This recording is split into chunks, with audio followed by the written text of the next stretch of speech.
Bonjour à tous et bienvenue sur Studio Mosaïque, la chaîne de ressources pour les musulmans et les chrétiens. J'espère que vous allez bien et je prie que les bénédictions de Dieu soient sur vos vies et je prie que cette vidéo vous fasse réaliser à quel point Dieu vous aime et veut vous associer à son œuvre auprès des musulmans. L'honorable Coran enseigne que l'Injil, l'évangile, a été envoyé par Asa al-Masiri, Jésus le Messie, pour servir de direction et d'exhortation à ceux qui craignent Allah. La sourate 546 Al-Maïda déclare « Nous envoyâmes à leur suite Jésus, fils de Marie, qui vint confirmer le contenu de la Torah précédemment révélée. Nous le dotâmes de l'Évangile qui est à la fois un guide et une lumière, corroborant la Torah et servant en même temps de direction et d'exhortation pour ceux qui craignent le Seigneur. » Aujourd'hui, je vous invite à lire avec moi l'Injil de Jésus le Messie, l'Évangile de Matthieu. Quand Jésus eut fini de donner toutes ces instructions, il dit à ses disciples « Vous savez que la fête de Pâques aura lieu dans 2 jours. C'est alors que le Fils de l'homme sera livré pour être crucifié. » Alors, les chefs des prêtres et les responsables du peuple se rassemblèrent dans la cour du grand prêtre Caïphe. Ils décidèrent d'un commun accord de s'emparer de Jésus par ruse pour le faire mourir. Cependant, ils se disaient « Il ne faut pas agir pendant la fête pour ne pas provoquer d'émeutes parmi le peuple. » Jésus se trouvait à Béthanie dans la maison de Simon le lépreux. Une femme s'approcha de lui tenant un flacon d'albâtre rempli d'un parfum de myrrhe d'une grande valeur. Pendant que Jésus était à table, elle répandit ce parfum sur sa tête. En voyant cela, les disciples s'indignèrent et dirent « Pourquoi un tel gaspillage? On aurait pu vendre ce parfum pour un bon prix et donner l'argent aux pauvres. » Mais, se rendant compte de cela, Jésus leur dit « Pourquoi faites-vous de la peine à cette femme ? Ce qu'elle vient d'accomplir pour moi est vraiment une belle action. Des pauvres, vous en aurez toujours autour de vous, mais moi, vous ne m'aurez pas toujours avec vous. Si elle a répandu cette myrrhe sur moi, c'est pour préparer mon enterrement.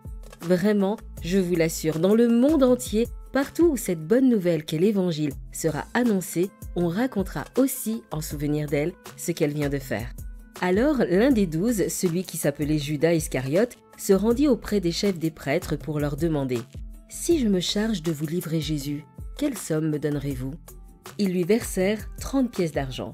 À partir de ce moment-là, il chercha une occasion favorable pour leur livrer Jésus. Le premier jour de la fête des pains sans levain, les disciples vinrent trouver Jésus pour lui demander « Où veux-tu que nous fassions les préparatifs pour le repas de la Pâque ?» Il leur répondit « Chez un tel, et parlez-lui ainsi. Le maître te fait dire « Mon heure est arrivée ». C'est chez toi que je prendrai le repas de la Pâque avec mes disciples.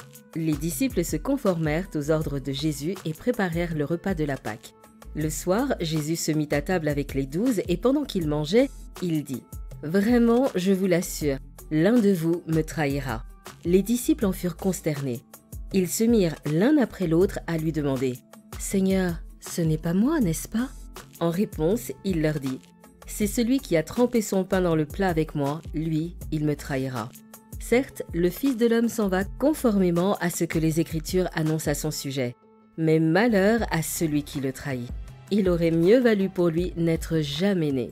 À son tour, Judas qui le trahissait lui demanda « Maître, ce n'est pas moi, n'est-ce pas ?»« Tu le dis toi-même, » lui répondit Jésus. Au cours du repas, Jésus prit du pain, puis après avoir prononcé la prière de reconnaissance, il le partagea en morceaux, puis il les donna à ses disciples en disant « Prenez, mangez, ceci est mon corps. » Ensuite il prit une coupe et après avoir remercié Dieu, il la leur donna en disant « Buvez-en tous, ceci est mon sang par lequel est scellée l'alliance. Il va être versé pour beaucoup d'hommes afin que leurs péchés soient pardonnés. Je vous le déclare, désormais je ne boirai plus du fruit de la vigne jusqu'au jour où je boirai le vin nouveau avec vous dans le royaume de mon Père. » Après cela, ils chantèrent les psaumes de la Pâque. Ensuite, ils sortirent pour se rendre au mont des Oliviers. Jésus leur dit alors « Cette nuit, ce qui m'arrivera vous ébranlera tous dans votre foi. En effet, il est écrit « Je frapperai le berger et les brebis du troupeau seront dispersées. Néanmoins, quand je serai ressuscité, je vous précéderai en Galilée. » Pierre prit la parole et lui dit « Même si tous les autres sont ébranlés à cause de ce qui t'arrivera, moi, je ne le serai pas. » Jésus reprit « Vraiment, je te l'assure, cette nuit même, avant que le coq ait chanté, tu m'auras renié 3 fois. » Pierre réaffirma « même s'il me fallait mourir avec toi, je ne te renierai pas. » Et tous les disciples dirent la même chose. Là-dessus, Jésus arriva avec eux en un lieu appelé Gethsémané. Il dit à ses disciples, « Asseyez-vous ici pendant que je vais prier là-bas. » Il prit avec lui Pierre et les 2 fils de Zébédée. Il commença à être envahi d'une profonde tristesse et l'angoisse le saisissait. Alors il leur dit, « Je suis accablé de tristesse à en mourir. Restez ici et veillez avec moi. » Puis il fit quelques pas, se laissa tomber la face contre terre et pria ainsi. « Ô Père, si tu le veux, écarte de moi cette coupe. Toutefois, que les choses se passent non pas comme moi je le veux, mais comme toi tu le veux. » Ensuite, il revint auprès de ses disciples et les trouva endormis. Il dit à Pierre, « Ainsi, vous n'avez pas été capable de veiller une seule heure avec moi? Veillez et priez pour ne pas céder à la tentation.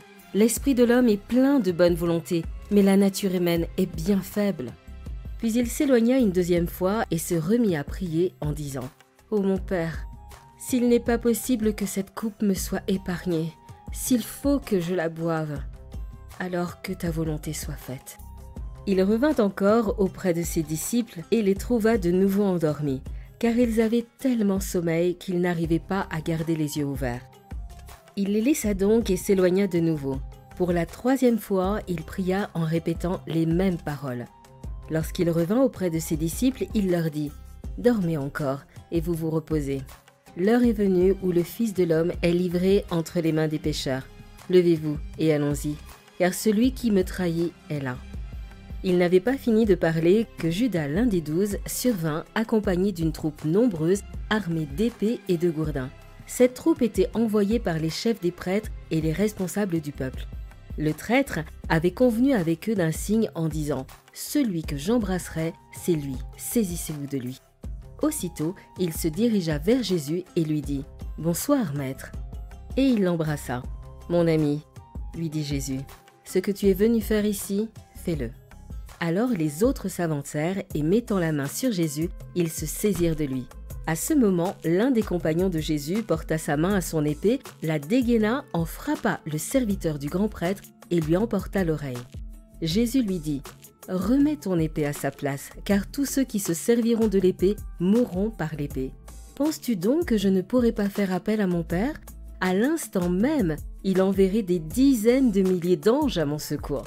Mais alors, comment les Écritures, qui annoncent tout ce qui doit se passer ainsi, s'accompliraient-elles » Là-dessus, Jésus dit à la troupe, « Me prenez-vous pour un bandit, pour que vous soyez venus en force avec épée et gourdin afin de vous emparer de moi?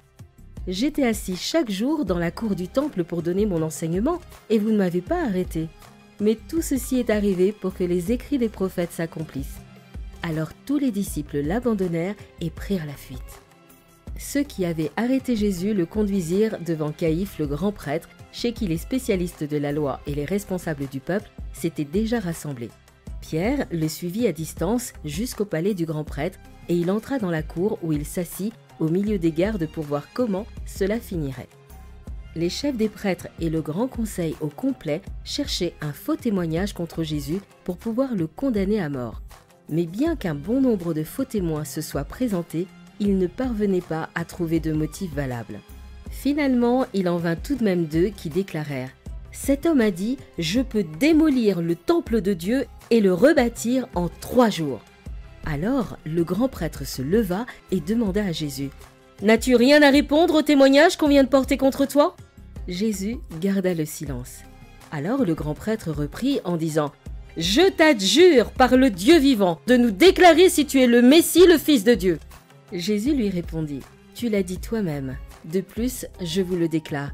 À partir de maintenant, vous verrez le Fils de l'homme siéger à la droite du Tout-Puissant et venir en gloire sur les nuées du ciel. » À ces mots, le grand prêtre déchira ses vêtements en signe de consternation et s'écria « Il vient de prononcer des paroles blasphématoires! Qu'avons-nous encore besoin de témoins? Vous venez vous-même d'entendre le blasphème. Quel est votre verdict ?» Ils répondirent « Il est passible de mort. » Alors ils lui crachèrent au visage et le frappèrent. D'autres le giflèrent en disant « Hé, Messie, fais le prophète, dis-nous qui vient de te frapper. » Pendant ce temps, Pierre était resté assis dehors dans la cour intérieure. Une servante s'approcha de lui et dit « Toi aussi, tu étais avec Jésus le Galiléen ?» Mais Pierre le nia en disant devant tout le monde « Je ne vois pas ce que tu veux dire. » Comme il se dirigeait vers le porche pour sortir, une autre servante l'aperçut et dit à ceux qui étaient là « En voilà un qui était avec ce Jésus de Nazareth !» Il le nia de nouveau et il jura « Je ne connais pas cet homme !» Après un petit moment, ceux qui se tenaient dans la cour s'approchèrent de Pierre et lui dirent « C'est sûr, toi aussi tu fais partie de ces gens, c'est évident, il suffit d'entendre ton accent !» Alors Pierre se mit à dire « Je le jure, et que je sois maudit si ce n'est pas vrai, je ne connais pas cet homme !» Et aussitôt un coq chanta. Alors Pierre se souvint de ce que Jésus lui avait dit « Avant que le coq chante, tu m'auras renié 3 fois. » Il se glissa dehors et se mit à pleurer amèrement. Jésus, merci de nous avoir laissé l'Injil pour notre instruction et nous permettre de mieux te connaître. Tu as été l'objet d'un complot, tu as subi un jugement plus que partial, tu as été trahi, vendu, abandonné et renié. Tu aurais pu fermer la bouche à tous tes détracteurs comme tu l'avais à chaque fois fait. Tu aurais pu faire appel à l'armée céleste, mais tu n'as rien fait. Malgré le terrible supplice qui t'attendait, tu t'es soumis à la volonté du Père parce que seul le sang de celui qui n'a jamais péché était efficace pour le pardon des péchés des hommes. Personne ne t'a pris la vie, c'est toi qui l'as donnée, juste par amour pour nous. Et cet immense amour englobe aussi nos amis musulmans. Alors je te prie que leur cœur soit sensible au don de toi, au don de ta vie, par amour pour eux. S'ils ont connu la trahison, l'abandon, les faux témoignages, les préjugés ou encore le reniement, ils comprendront ce que tu as souffert pour eux par amour. Je te prie que leur cœur réponde maintenant à ton amour et à ton pardon et que leur vie en soit transformée. Amen. À très vite pour une nouvelle lecture de l'Injil de Jésus le Messie. Que Dieu vous bénisse.